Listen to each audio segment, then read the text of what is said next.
Baca Buku Channel. Clear Channel mulai membuat perjanjian dengan stasiun radio yang bukan miliknya sendiri untuk mendapatkan penerimaan dari pengiklanan yang cair pendengar di stasiun alternatif. Contohnya adalah Indie 103, sebuah stasiun radio yang penyiaran memutar musik semuanya sendiri, tergantung apa yang dianggap cocok oleh penyiaran radio pada saat siaran. Radio ini apa yang dianggap cocok oleh penyiar radio memang aneh, tetapi ia mendapat 700 telepon dari pendengar setiap hari. Intensitas, loyalitas pendengar itulah yang tidak dimiliki oleh robo radio yang punya audiens besar sekali. Untuk antisipasi langkah ke depan, Clear Channel telah membeli setiap menit dari jatah siaran iklan di Indie 103. Kesepakatan ini membuat stasiun radio aneh itu bisa menutup biayanya, sedangkan Clear Channel mendapatkan uang untuk dengan menjual kembali waktu siaran itu melalui staf advertising-nya yang berada di stasiun radio pusat di Los Angeles. Clear Channel melakukan perjanjian lain dengan jaringan radio reguler yang sedang kesulitan keuangan, yakni Radio Air America yang suka mengecamp bass. Ini adalah kesepakatan yang agak aneh bagi perusahaan yang manajemennya mendukung bass pada pemilih 2004. Ideologi politik tampaknya kurang penting dibanding upaya mencegah penurunan pendengaran dan penerima iklan sekecil apapun dalam bisnis yang dijalani Clear Channel. Beberapa stasiun dengan robo programming beralih jalur pada 2005 dengan menggunakan jack, sebuah format yang disebut oleh Roger Media dari Kanada yang bisa menentukan format musik secara elektrik. Daftar lagu jack biasanya memuat 1.200.000 lagu, beberapa dengan formula robo. Beberapa lagu dimainkan bahkan sekali lagi sesuai pola yang ditentukan jack. Dengan peralihan lagu hampir tanpa jeda dari suatu lagu ke lagu lainnya, 8 stasiun radio mendapat lisensi jack dari Rogers pada 2005. Yang lain meniru.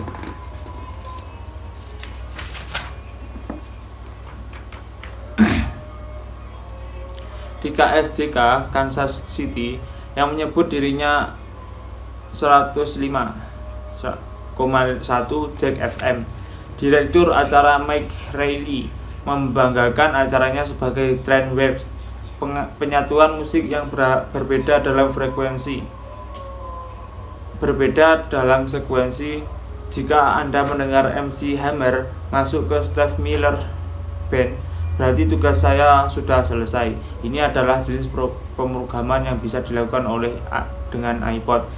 Iklan cetak KSJK memperlihatkan bahwa sebuah iPod dengan tulisan I guess you won't be needing this anymore, Bu Jack, kata para kritikus, tak sebagus yang digembor-gemborkan. Daftar lagunya tidak jauh dari lagu yang sudah diakrabi oleh pendengar. Seorang konsultan, Jack McHenry, menyatakan dalam Wall Street Journal, Anda hanya menantangnya pada level gaya, Anda tidak menantangnya pada level familiar atau tidak familiar. Pada grup Nirvana mungkin berbeda dengan musik disco, Village People, tetapi kedua jenis ini sama-sama populer. Perusahaan radio besar juga mulai mengalami penurunan komersial, sebuah kenyataan yang menunjukkan pendengar mulai berkurang. Perusahaan radio tidak suka bicara tentang seberapa banyak iklan yang mereka siarkan, tetapi Harry Nesbitt mengatakan bahwa jatah iklan Clear Channel berkurang menjadi rata-rata 9,4 menjadi per jam di 1100 TV. Di 1.200 stasiun radionya pada tahun 2004, pada pengiklanannya juga memperpendek spotnya. Isi radio. Study preview. Acara radio secara umum dibagi menjadi 3 kategori, yaitu hiburan, kebanyakan musik, berita, dan perbincangan. Selain itu, radio publik telah menarik banyak audien karena pemaduan berita dan informasi yang berasal dari National Public Radio Internasional, dan produser freelance. Hiburan radio.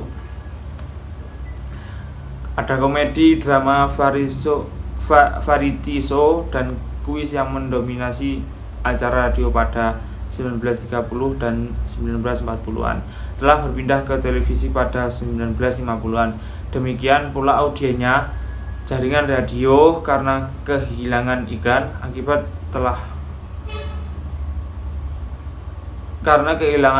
akibat disedot televisi, mengalihkan tawaran kepada afiliasi karena jumlah pendengar menurun. Stasiun radio lokal beralih ke acara musik rekaman yang lebih murah ketimbang produksi konser, drama, dan komedi. Jadi radio menciptakan ulang dirinya sendiri, bertahan dan berkembang. Industri ini terguncang lagi pada tahun 1970-an ketika para pendengar beralih ke stasiun radio FM. Karena teknologi FM menawarkan suara yang lebih jernih, maka teknologi ini menjadi satu-satunya pilihan untuk radio musik. Pendengar AM sebagai besar berpindah, sampai kemudian sebagian besar radio AM mengubah caranya ke format non-musik. Pada 1961 muncul pakar acara Gordon MC Lidden yang menyiarkan acara berita sehari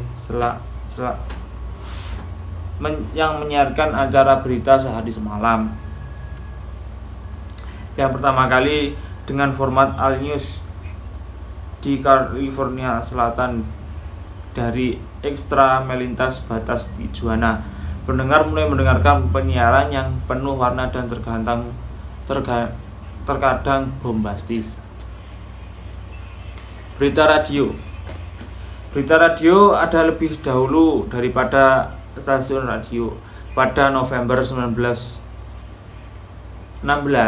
Lee DeForest bekerjasama dengan koran New York American untuk menyiarkan pemilihan umum. Dengan penerima yang dibangun di rumah, ratusan orang mendengar transmisi eksperimental dan mendengar pemerintahan DeForest. Charles Evans Hughes akan menjadi presiden AS yang berikutnya. Ini adalah awal yang kurang baik karena DeForest keliru.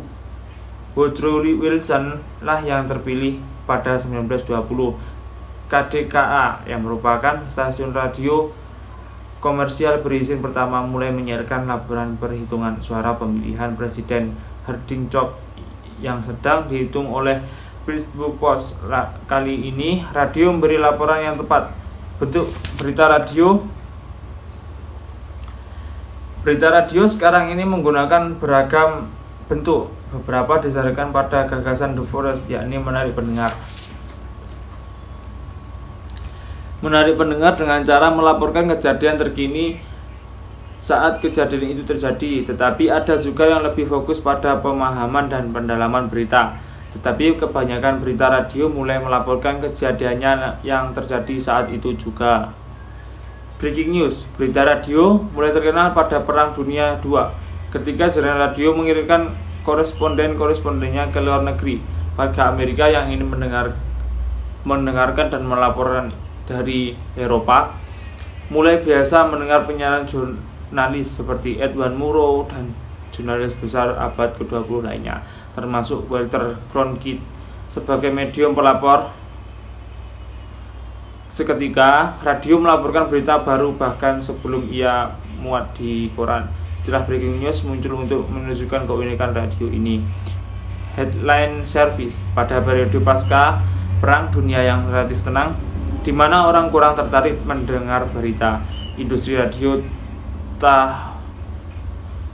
radio tahu bahwa pendengar tidak akan senang mendengar berita yang panjang dan lebar.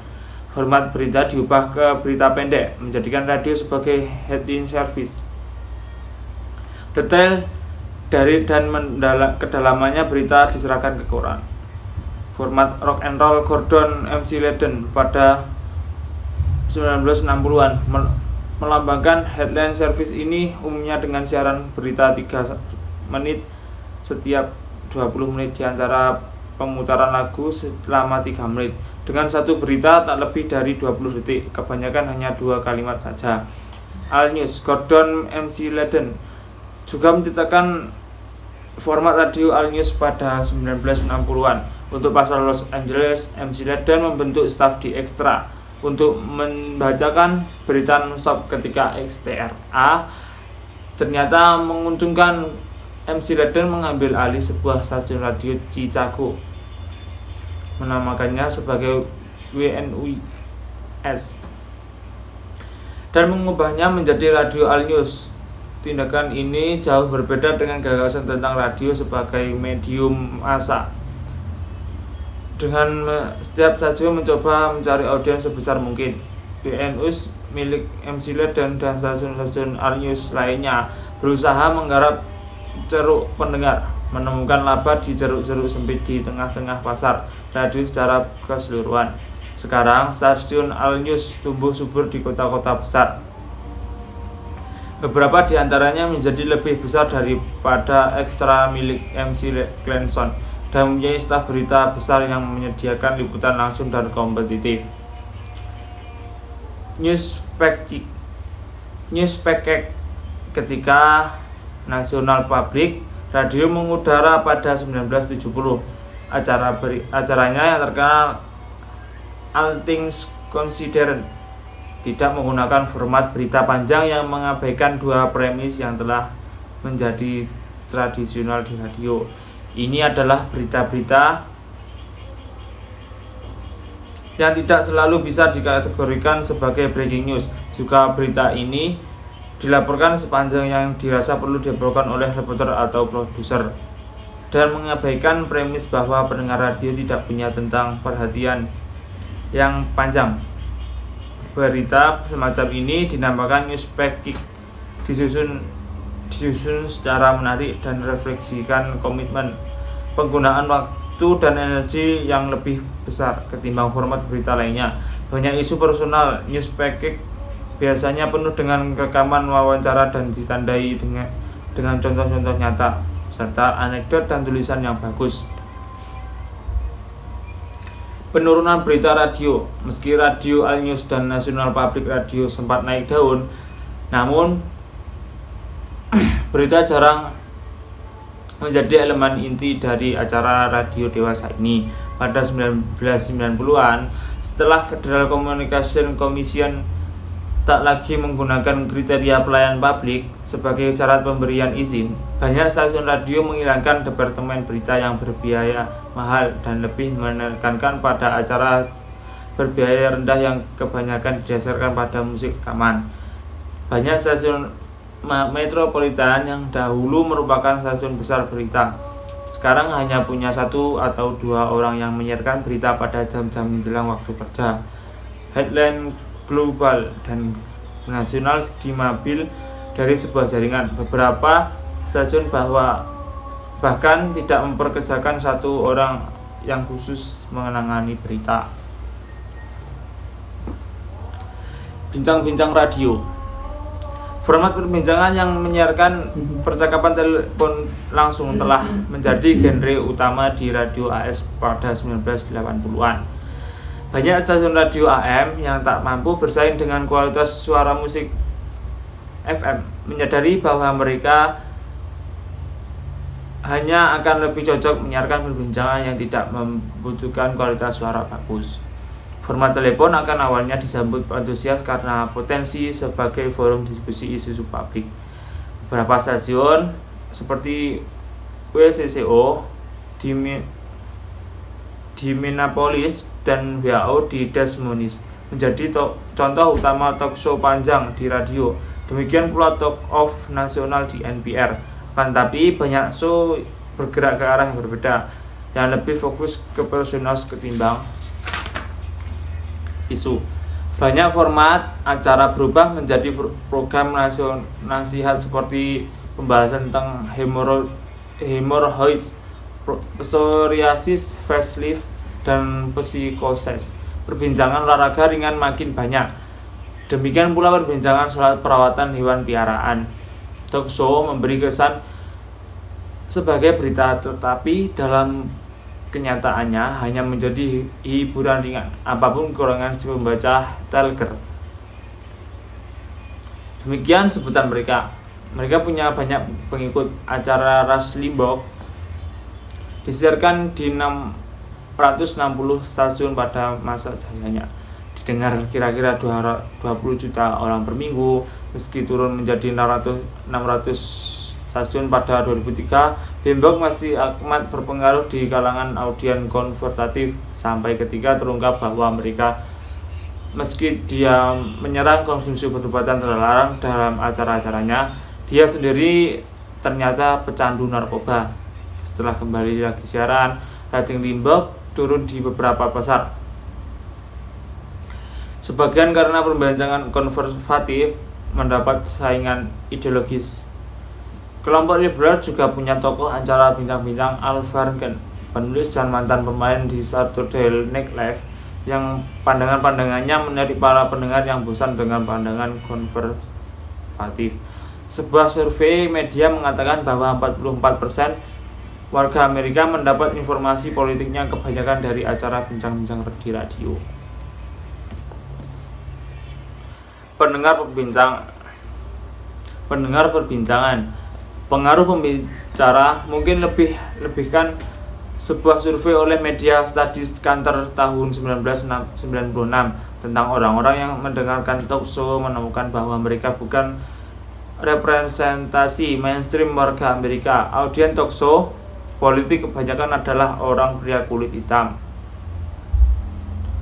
Kebanyakan adalah orang pria kulit putih dari kaum Republik dan kaya. Mereka lebih aktif dalam politik ketimbang warga pada umumnya, tetapi mereka berpihak ke sayap kanan. Juga orang-orang yang tidak mempercayai media mainstream yang mereka anggap bias ke kiri. Efek pada berita. Banyak stasiun dengan format musik memanfaatkan munculnya acara berita dan talk show sebagai acara untuk mengurangi program berita mereka. Karenanya, banyak stasiun musik mengatakan biarkan orang-orang itu menyampaikan berita dan berbincang-bincang ketika akan menyampaikan musik saja. Alasannya adalah motif profit, yakni menghindari acara berita dan public affair yang biayanya bisa mahal. Memutar lagu dari kaset atau CD jauh lebih murah. Akibat makin sedikit stasiun yang menawarkan program berita dan public affair yang serius, bagi banyak orang, format perbincangan menimbulkan kesan bahwa ada yang lebih banyak acara berita dan personal publik di radio ketimbang sebelumnya. Faktanya adalah makin sedikit stasiun yang menyiarkan acara berita di luar pasar utama dengan stasiun All News. Stasiun yang mempromosikan diri sebagai news talk sebenarnya lebih banyak memberikan acara perbincangan ketimbang berita, di mana perbincangan itu lebih besar, tak lebih berkisar pada soal-soal yang menghibur dan ringan. Jaringan fast food janda McDonald adalah pendengar radio yang setia. Dia terutama senang mendengar acara dari National Public Radio. Saat dia memanggil pada 2003, Kroc mewariskan $200 kepada NPR. Sumbangan ini membuat NPR menjadi radio yang kuat seperti jaringan radio pada masa jaya yang melampau. National Public Radio telah mengudara sejak 1970. Dananya sebagai besar ditanggung oleh Corporation for Public Broadcasting, sebuah agen semi pemerintah yang menghubungkan pemerintah federal dengan radio dan televisi non-komersial sebagai aset nasional. NPR menciptakan Althing Considered, siaran majalah berita 90 menit untuk malam hari. Banyak stasiun non-komersial menawarkan ATC. Demikian program ini disebut sebagai alternatif untuk headline service di radio komersial. Program ini diterima baik meski hanya sedikit pendengarnya. Pada 1979 diluncurkan acara Morning Edition. Sekarang NPR mengeklaim lebih banyak pendengar ketimbang pendengar Rush Limbaugh di radio komersial. Acara Limbaugh didengar oleh sekitar 22 juta orang, tetapi NPR jauh lebih baik. Morning Editional didengar oleh 13,1 juta orang, sedangkan ATC oleh 11,5 juta orang. Dalam berita, NPR juga banyak tawaran dengan uang sumbangan krok dan uang dari pembayaran afiliat. Jaringan ini membangun staf baru sebanyak 300 orang di Washington dan Los Angeles dan di 23 biro AS dan luar negeri. Program ini disiarkan oleh 773 stasiun radio.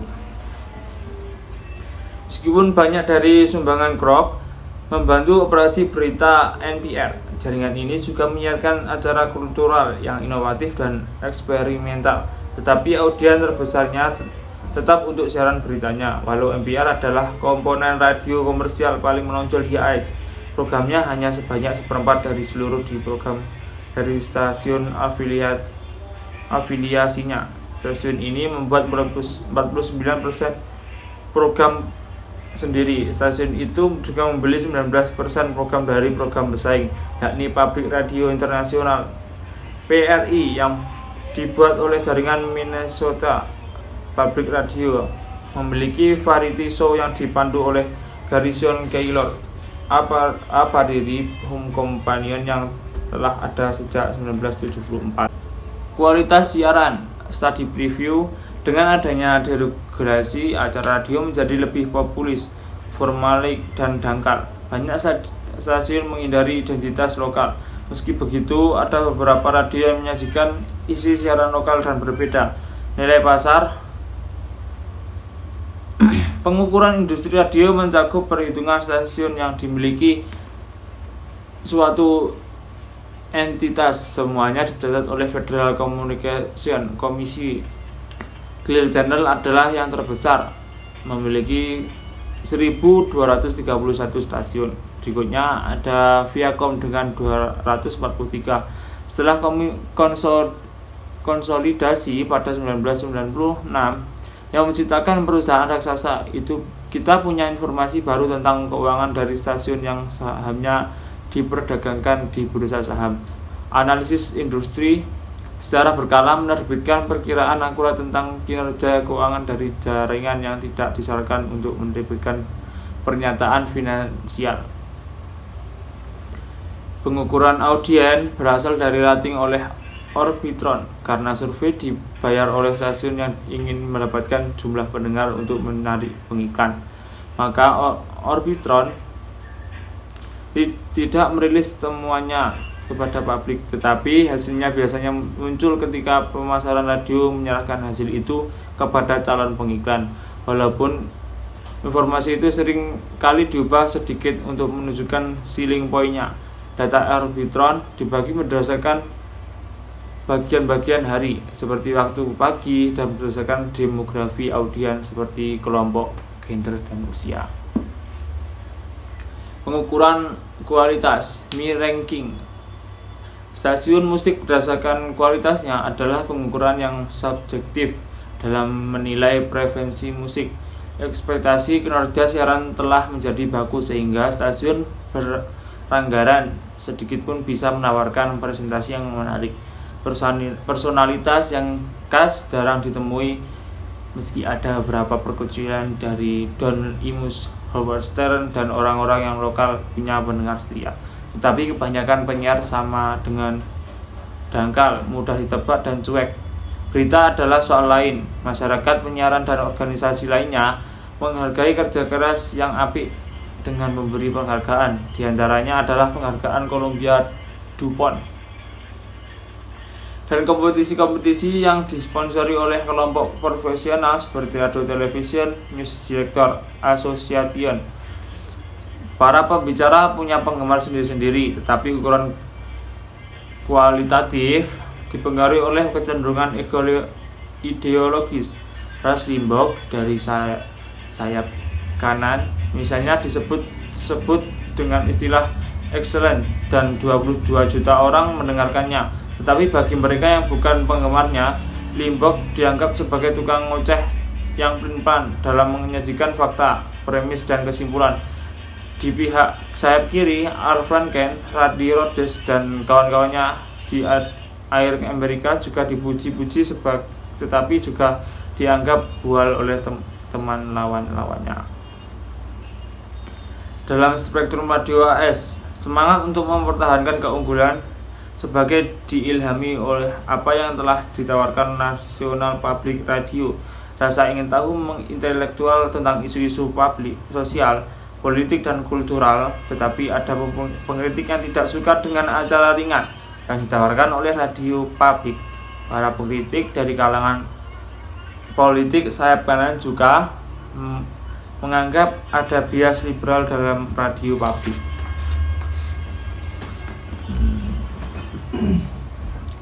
Tren radio study preview. Industri radio mengabaikan transmisi digital sampai ia menyadarkan kejernihan teknologi ini yang bisa menolongnya untuk memperlambat penurunan jumlah pendengar. Teknologi ini juga menawarkan kemungkinan paket transmisi bundled transmission untuk mengotomatiskan pengiriman informasi dan layanan. High definition radio antara terlalu senang dengan profit pada 1990-an, industri radio melupakan kesempatan untuk melakukan upgrade ke teknologi transmisi digital. Teknologi ini akan meningkatkan kejernihan suara. Dianggap terlalu mahal karena biaya 100 US dollar per tahun. Sungguh anggapan yang keliru. Joel Hollander yang menjadi eksekutif di jaringan Infinity pada 2005 secara belak-belakan mengakui seandainya kita berinvestasi 3 atau 5 tahun lalu akan memandang satelit dengan cara berbeda. Pada 2005 hanya 300 stasiun yang menggunakan teknologi digital. Jaringan radio besar kini mulai melakukan konversi digital. Sekitar 2000 stasiun akan mengirimkan sinyal digital pada 2008. Sistem ini memerlukan 2 transmitter, satu untuk sinyal analog tradisional dan satu untuk sinyal digital yang baru. Tetapi standar industri yang baru diadopsi yakni iPods disingkat dari in-band on channel mengizinkan menerima sinyal analog yang digital, mengizinkan penerima memilih salah satu sinyal dalam saluran yang sama. Paket transmisi berbeda dengan radio analog, sinyal digital dikodekan sebagai angka biner 1 dan 0, yang berarti bahwa lebih dari satu program dapat ditransmisikan bersamaan multiplier pada saluran yang sama. Program yang banyak itu dikirim dalam bentuk paket-paket, masing-masing dikodekan dan akan diterima oleh penerima sebagai satu unit dan lainnya akan diabaikan perusahaan yang memegang hak paten untuk radio high definition ini. Punya sistem yang dengan stasiun dapat menyebarkan 6 pesan secara bersamaan kepada pendengarnya. Hal ini membuka peluang bagi stasiun untuk mendapatkan kembali pendengarnya. Bayangkan seorang pelaju komuter menyeting penerima ke stasiun musik dengan fasilitas infrastruktur untuk melakukan interupsi untuk laporan lalu lintas di sinyal yang sama. Penerima dapat didesain untuk menyimpan program seperti TiVo, Alteng, Considerate milik NPR dapat menunggu di radio, mobil pelaju meski jam kerja sudah mulai habis atau pelaju itu telah sampai di rumah.